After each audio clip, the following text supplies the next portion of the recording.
Before we start, I'd like you to hit that red subscribe button so that you never miss out on any of our videos. Hey guys, what's up? Welcome back to Film Boss. Here are our top 9 incidents of the Pawn Stars getting lowballed by customers. Number 1. The autograph of shoeless Joe Jackson. In the Season 6 episode, Rick made another ill-fated gamble without consulting his trustworthy experts, shelling out $13,000 on a book he believed might contain the authentic signature of baseball great shoeless Joe Jackson. Rick couldn't have been more excited during the appraisal, speculating that this might be the rarest sports signature period. Because Jackson was illiterate. But despite the seller's questionable certificate of authenticity and Rick's reservations, he bought it anyway. After hearing from Rebecca, his book expert, that the signature was likely a fake, Rick then sent it out to another authenticator who reiterated the bad news. Not only was it a forgery, but it was a laughably bad one. Number 2. The worst enemy of a pawn shop are diamonds. In a History Channel segment in 2010, Rick Harrison discussed the time he was cheated by his girl's best friend.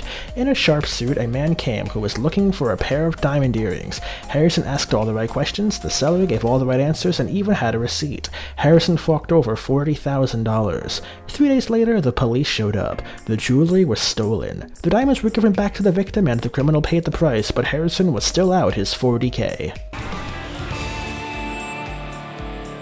Guy brought in a diamond tiara that belonged to First Lady Ida McKinley. Number 3. A valuable lesson learned because of Rolex. Though Corey Harrison grew up in the pawn shop, he had to learn the business lessons the hard way. I didn't have that much experience here when I first started working the night shift, and being the typical 18-year-old kid, I thought I knew everything, the Big Hoss said in the 2010 segment on the History Channel. It must have got around pretty quick because I bought 6 fake Rolexes in 1 week. His foolhardy ways cost him $4,000 and ticked off his family. The window one evening when a customer approached with this watch. He explained that it was a real Rolex. Number 4. Willie Mays uniform. In a 2012 episode called Free Willy, Corey forked over $31,000 for what he believed was a game-worn Willie Mays San Francisco Giants uniform from 1961. The uniform was pristine, a point not lost on Chum Lee, who observed, "This doesn't look game-worn. Willie Mays was a tough guy and he was sliding around in the dirt and grass. There would have been a bunch of grass stains on it." But Big Hoss took a gamble. Not only did they fail to retail it at a ridiculous asking price of $80,000, but they only ended up getting $19,000 for it around 2 years later. Look at this jersey with the matching pants underneath. You're bringing me in something here that's amazing. The home runs this guy could have hit in this uniform, the bases he stole, game-winning catches.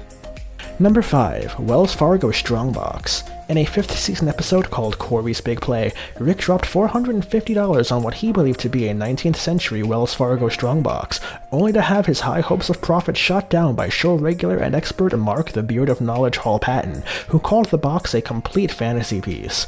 The seller also bought the box stuffed with 2 ball and chain sets he thought were artifacts from the Yuma and Folsom prisons, but Rick recognized them as fakes right away, meaning Rick definitely should have sensed something wasn't right with the box. 6. Rip-off Robo.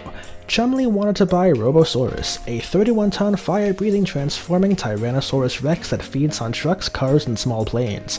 It's a money-making machine, the seller said. It can be rented out, it can be leased out, it can do bar mitzvahs, it can do big giant demolition derbies. You can make $25,000 a day from this thing. The asking price? $1 million. Harrison didn't bite, calling Robosaurus the biggest, most impractical thing I've ever seen. Ignoring Chumley was a wise decision as it sold for $575,000 at a classic car auction in Arizona. Number 7. Jimi Hendrix Experience. When a seller claimed to own one of Jimi Hendrix Electrics, Rick Harrison got all fanboy. He brought in a local expert, Jesse Amoroso, to examine the item. Amoroso confirmed that the '63 Olympic white Fender Stratocaster was played by Jimi Hendrix. She estimated that it was worth dollars at auction. Harrison put up $450,000 and the seller wanted $750,000. As he was just about to leave, Harrison jumped to $600,000, but the boots kept walking. Number 8. Cubic zirconia is also not good. When cubic zirconia, a synthetic diamond doppelganger, first hit the market in the late 70s and early 80s, pawn shops were duped. They tested as diamonds and nobody knew about them, said Harrison in a History Channel segment in 2010. Everybody in the industry bought a bunch of them. He said he wasted nearly $30,000. Although cubic zirconia doesn't pose much of a threat to today's pawn trade, the old man grandson Corey Big Hoss Harrison even filmed a DIY video for the History Channel called How to Spot a Fake Diamond. In short, the faux rocks are just too perfect, Corey said. Number 9. The Auction Fiasco. On the off chance that the world-famous gold and silver pawn shop can't retail an item, they generally have the choice of turning a profit by sending to sell it at an auction. This is exactly what Rick attempted to do with a few expensive items, including a 1940s Indian motorcycle with a sidecar and a Vic Flick owned and played Fender Stratocaster, which he put on the block at Julian's Auctions in Los Angeles as indicated by the Indie Channel. Unfortunately, he took a hit for $29,000 on the motorcycle and $35,000 on the guitar. He must not have done too well with the other options either, because his total loss was about $100,000. This brings us to the end of our video. I hope you enjoyed it. Hit like if you did, and don't forget to subscribe to our channel so that you can stay up to date on all our future videos. Also, watch the 2 videos that are currently on your screen, because I'm sure you'll love them. And with that, I'll see you in the next video.